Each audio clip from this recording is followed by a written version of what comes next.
It's not a kid's show, man. Yeah, well, like I said, I'm gonna run Greg Olson out there. If there's something you need to tell the class later, then that's okay. But I don't know. Is there? Again, if you have the money, then let's do it, because he's always the best play. He is outside of Gronkowski the most steady tight end for the last couple of years. At this rate, yeah, I don't want to. You're taking a shot. You're taking a flyer on everybody else, with the exception of Olsen and Gronkowski. Those are the two guys that you at least know are going to be 1 and 2 targets. Now, last week against Arizona, Carolina put up all kinds of points, but Olsen had 1 catch for 11 yards. That was the 1 week where he dumped. I think they were running the ball, like I said, They did. They had a game plan to keep the ball out of Carson Palmer's hands, keep Arizona and David Johnson off the field. It worked. It slowed them down. It rested the Carolina defense, which is a problem that they've had here. And Olsen had a bad day. Olsen's not going to have a second bad day against the Rams offense that's kind of erratic. Yeah, I wouldn't be against starting him, like I said. So if you want to do that, I could get behind that. I do what I want. I do what I want. So give me a kicker here. We got just a couple minutes left, so let's knock out kickers and defense and finish up our tight end thought. Yeah, well, I'm assuming you're like I said, the tight ends were pretty much obviously we're done with. I'm cool with that choice. My first choice would be Antonio Gates from all the variables I said, but yeah, we're good on that. Kicker's easy. I'm assuming you're broke now. Is that correct? With what you did? It's tough to say. I mean, I got a few pennies in the jar. The lineup I'm currently kicking around would consist of Phillip Rivers, Charkandrick West, Ezekiel Elliott, Devontae Adams, Tyreek Hill. I am still juggling my position on a third running back. Greg Olsen at the tight end position. So that gives me $17,600 left. I have $5,867 as an average per player remaining.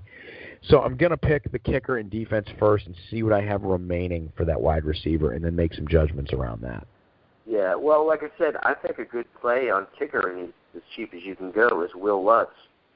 I think that overall that game could be not as exciting because it is on the road, and either way, I think you're going to have benefit from that shitty team that you mentioned they're playing.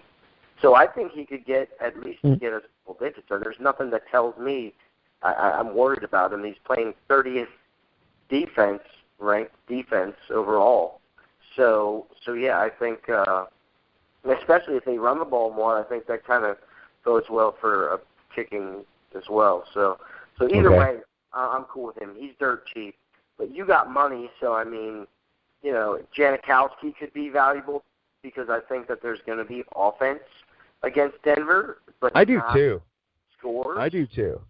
I think this is a game that bodes well for the kicking game because Denver doesn't give up a lot of touchdowns, but that offense, your Oakland Raiders offense is pretty impressive. So they're going to make things happen.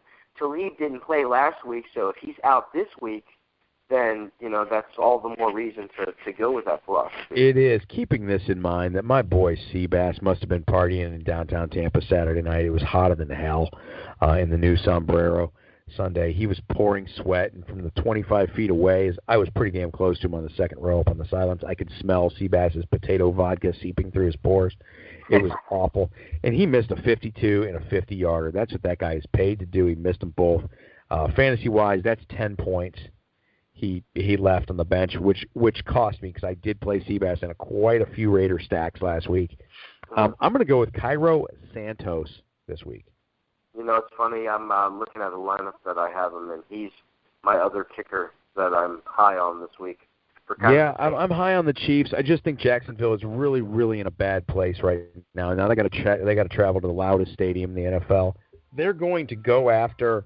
They're going to go after this situation with the Jacksonville Jaguars, take advantage of it in a loud stadium in Kansas City. So I'm going to stack a lot of Chiefs this week with the exception of Nick Foles, and I'm going to throw Cairo Santos in as my kicker.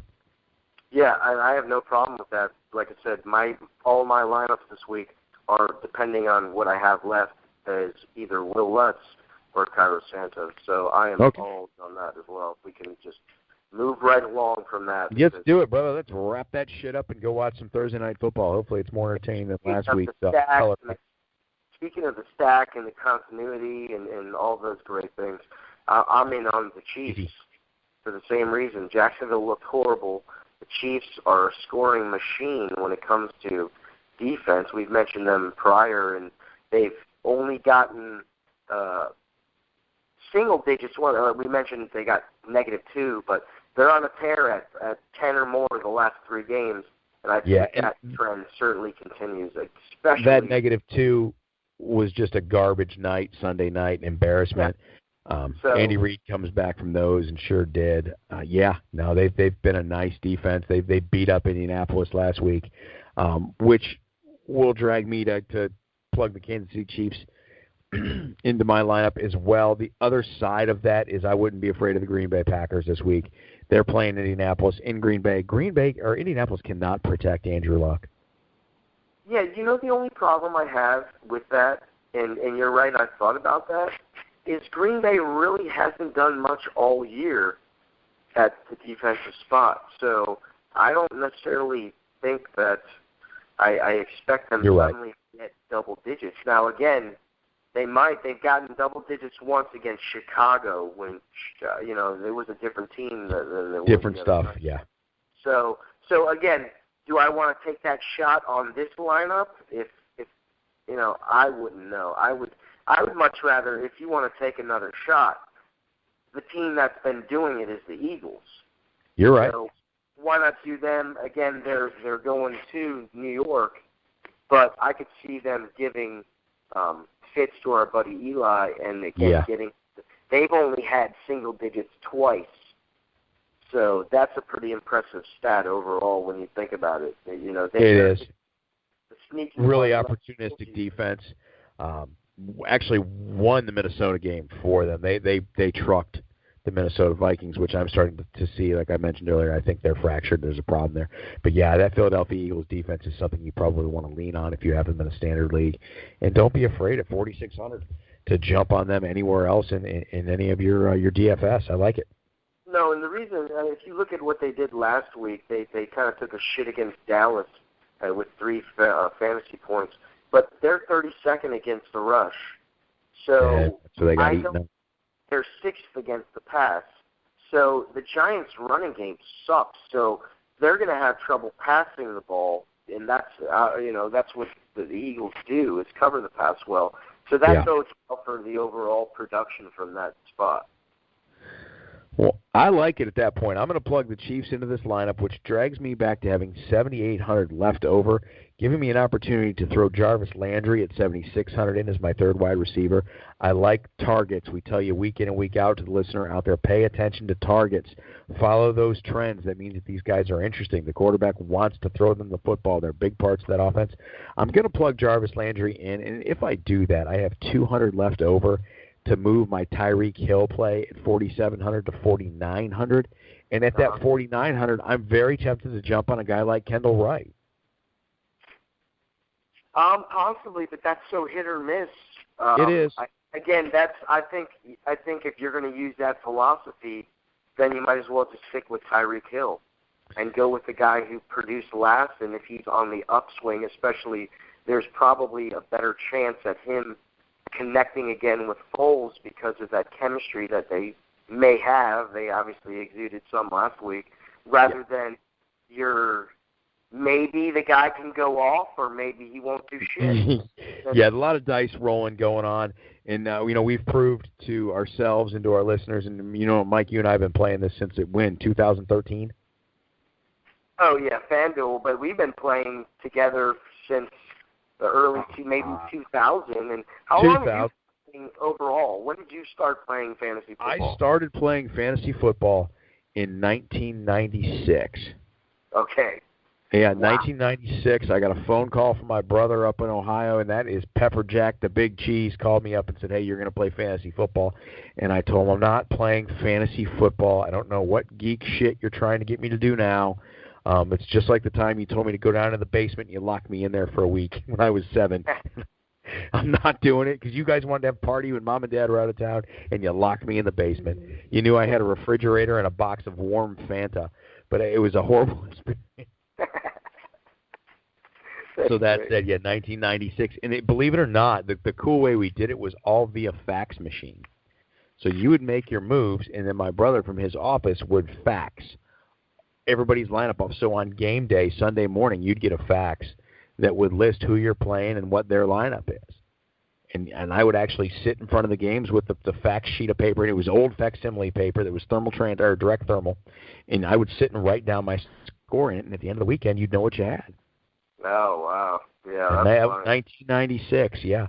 I knew you were old school, but Jesus, man, that's like... Yeah, it was really old-fashioned. It was like hieroglyphics. Well, man, I think we got it, dude. Like I said, I think any of those picks, but I would stick with your intuition. And maybe, if you're really that hard up, go with both. But, again, this is not one of those scenarios where your money needs to burn a hole in your pocket. This is one of those times where you're going to kick yourself for not trusting yourself. Again, a lot of times the spending of the money only matters when you want to make sure you cover all your options when you're doing the daily fantasy, where you might be doing 4 teams at a time or 2 teams at a time. Sure. So again, you don't have to worry about the gaps, if you will. No, you don't. And on that note, we're going to start to wrap it up and say goodbye. I did want to point out to everybody that, again, this week I've been pretty successful with some DraftKings FanDuel on NHL hockey, and the one thing that continuously jumps out at me as far as winning some quick cash, and look, you're not going to pop the big one. You're not going to win $200,000, but to build that bankroll so you can stay in the mix when you play like a hockey night. I have a thing going on at 8:30 tonight. There's only 3 games in the 8:30 slot on DraftKings. Or I'm sorry, there's 2 games. There's the Colorado Avalanche and the Blackhawks and the St. Louis Blues and Dallas. So you're picking from 4-player pools. I'll play a couple of those, and you can almost double and triple your money just about every night on those if you just pick one of the right games. So a handful of double up, a handful of $3 that win 6, 9, 12, things like that. Before you know it, you risk $12. You might win 27, 37, and then you've bought yourself a big $25 play coming up on Sunday. So don't be afraid to experiment with some of those things, especially for the quarter slots where you can win $2 and $3 and build a bankroll that way, but play the smaller game pools, especially in hockey, baseball season. I made a living out of it. It's how I live this wonderful and have such great sound equipment that you can barely hear me on. So with that said, my man, tell us what you got to say to send us out of here tonight. I'm going to get some stuff picked, and I'm going to go to bed early. Well, real quick, that scenario that you just pointed out with the 4-team picks, sure. That's something when you would want to exhaust all your money, let's say, and cover all your kickers if you're doing the football. You know what I mean? Because that's when you might get the perfect lineup and lose it because of the kicker. And that 5 points or 8 points might knock you from a few $1,000 to a few hundred. So and it's almost, buddy, it's almost not might knock you, it will knock you. Oh, no, yeah, exactly. So if you can afford it, that's when you want to, and a lot of these times it's $2 entries, $3, $5 entries. So why not do 4 of them? And it's usually the difference. So it that's can usually be the difference in it all. Yeah, that's a really good way to win those. So, guys, good luck with I think we got some really good picks this week, so I'm excited to see what happens. Yeah, I am too. Really lax show tonight, but we had plenty to talk about and had a lot of fun doing it as usual. So great stuff, guys. That's the exit music. We did our timing perfectly tonight. We're finishing up just on the hour mark. And that said, buddy, we have emptied the tank once again. You're listening to the Line Sports Talk podcast. This is our Week 9 fantasy lineup builder. Keep listening, keep tuning in. Go out and see us on Twitter. Send us your fantasy questions at TL317. Go check us out on YouTube. We're building up the YouTube page, and things are starting to move along there as well. We're new to it. And then go ahead and like and follow on Spreaker. We need you. We love seeing you. And check us out on Facebook, the Line Sports Talk Podcast. Thanks again, guys. Good night.